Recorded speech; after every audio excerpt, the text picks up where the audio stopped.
This is Annie MacHale, Inkle weaver, teacher, and author.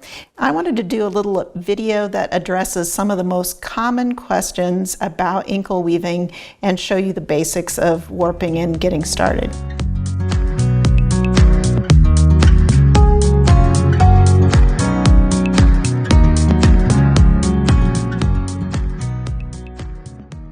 I'm using a shacked inkle loom, and I want to point out a couple of things. First of all, this is the tension adjustment peg. It moves back and forth in this slot here. And to warp, I've positioned the peg not all the way forward as far as it'll go, but almost. As I weave, my warp is going to take up, and I'm going to be moving it this way, so I want the maximum adjustment possible. I've left a little gap here so I can tighten it up if I need to. But this is the position I like to start in. There are multiple different paths you can take depending on the length of the finished piece that you want. This is a shorter path. You can see that the threads go up here, and rather than going straight around and down this peg and straight back to the finish, you can see that I've made a little zigzag with the warp here, and that is really beneficial to keep the warp from sliding around the loom as you weave and beat each row. If the path was straight, you might experience some slippage, so this is a safeguard against that. In looking at the pattern, I have two rows here. I consider the top row to be the heddled threads and the bottom row to be the unheddled threads. Other pattern authors may look at it differently, but this is the way that I look at it. So the first thread that goes on the loom is number 1, in this case a heddled thread. Number 2 is an unheddled, 3 is heddled, 4 is unheddled. All patterns are that way, alternating between heddled and unheddled. In this case, I've already got the first 4, the darker blue, on here. And I want to point out also the heddles here. I know that the length of the heddles is correct for this loom when I can raise and lower the open threads and get the same size shed opening in both directions. And at rest, they're going to meet up with the heddled threads right here.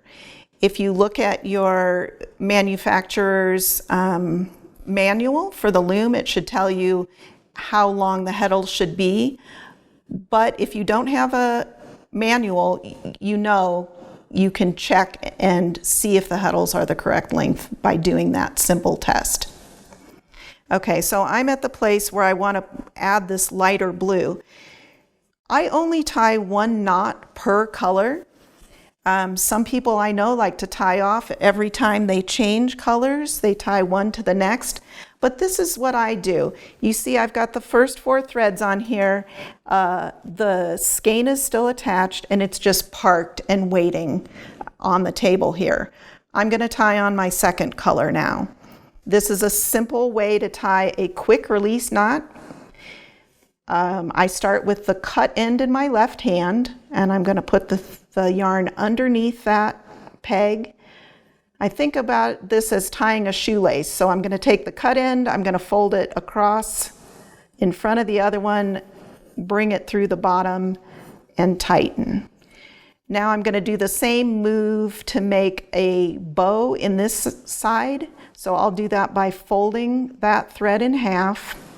Again, crossing it in front of the other one, folding it and bringing that loop through there. I'm going to pull on the loop and that end. So now what I have is a knot that I can easily untie, but it's securely connected, so I can continue warping with this. So let me show you how easy it is. I pull the end of that, it unties the knot, and there, when I'm finished with it, I can tie it off. So I'll show you the knot once again. Cut end in left hand, crossing that cut end in front of the other one, folding it behind, pulling it through, tightening it up on the peg.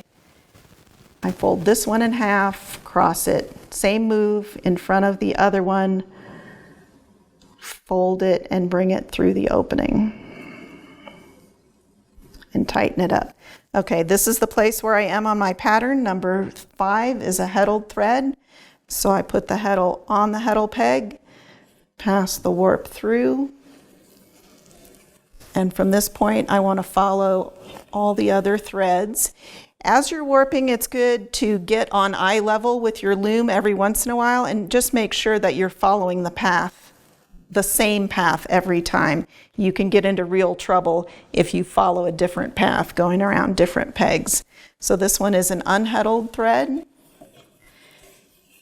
And now I'm at the point where I need a purple one. So I'm just going to set this one aside on the table and tie on the purple. Same quick release knot here, left over, right, pull it through, fold to make the loop, cross that over, fold it through the hole and tighten. Okay, so here is my center thread, the purple heddled one. Heddled goes on, I pass it. And since there's only one of the purple, I'm done with that now, and I'm going to go ahead and cut it and tie it off at this point. So cut it. I'll grab that cut end of the purple, untie it, and pull it up over the front peg because this one's coming in under, this one's got to come over, and tie those in a square knot, right over left, and left over right. So that color is done, and I'll pick up my blue again to continue. So when I do that, I just want to give it a little tug to make sure there's no big slack in there. Just a little bit of tension on there, and keep going. I need an unheddled, followed by a heddled. This pattern only has 13 threads, so pretty quick to warp. I'm at a place where I'm going to tie off this blue now because I'm finished with it. And bear with me a minute while I finish warping.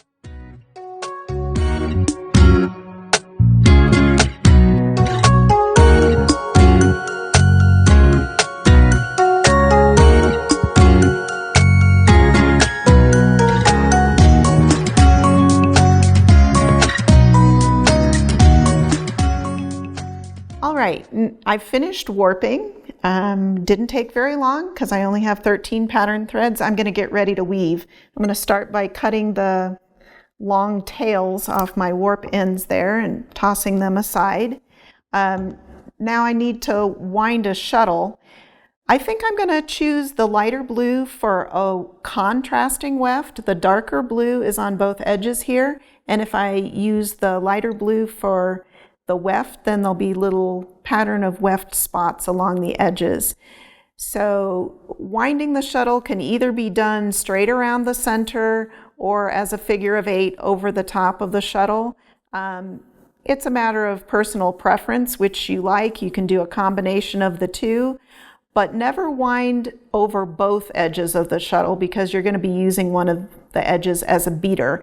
If your shuttle has a tapered edge here, a knife edge for beating, don't wind the weft around there. This one's the same on both sides, so it really doesn't matter.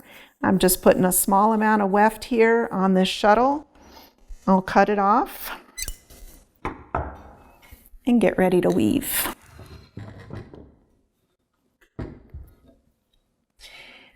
When I only tie one knot per color, I like to even out the tension between the warps before I get started, and the way I do that is to just move the warp back and forth a few times around the loom like that.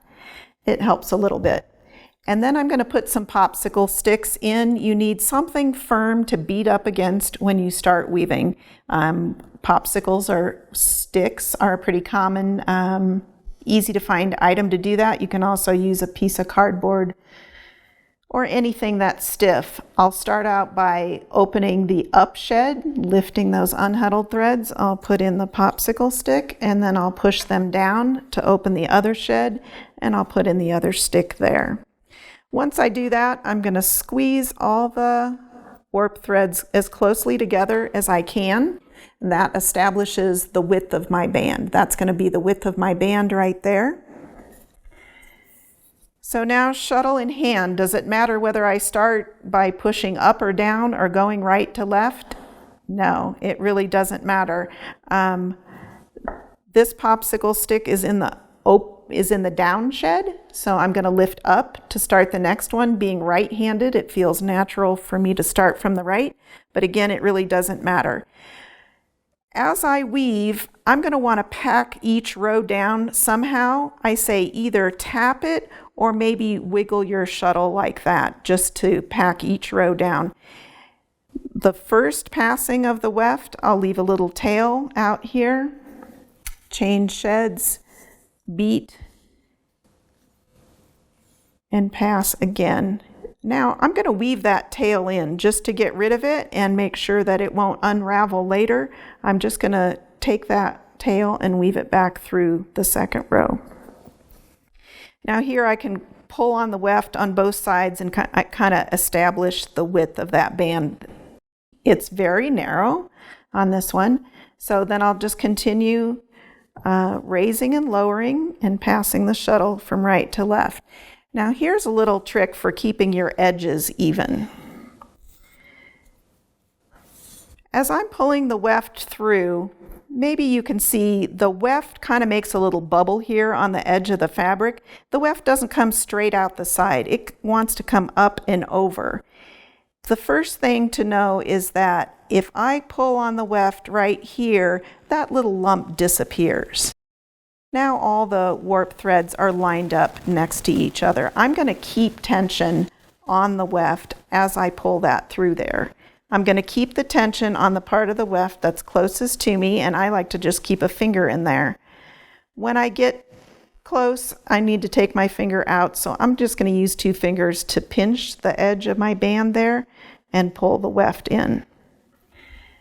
So this is really important for getting your edges neat, and it's a thing that once you know it, but if you don't know it, it's hard to figure out. So again, as I'm passing the weft, see, the weft wants to come up, so I'm going to straighten it out by pulling it straight out to the side and keep tension on it as I pass.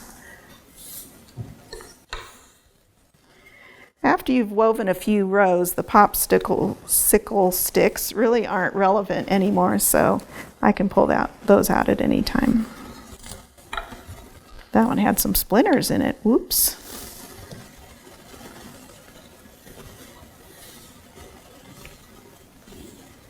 Okay.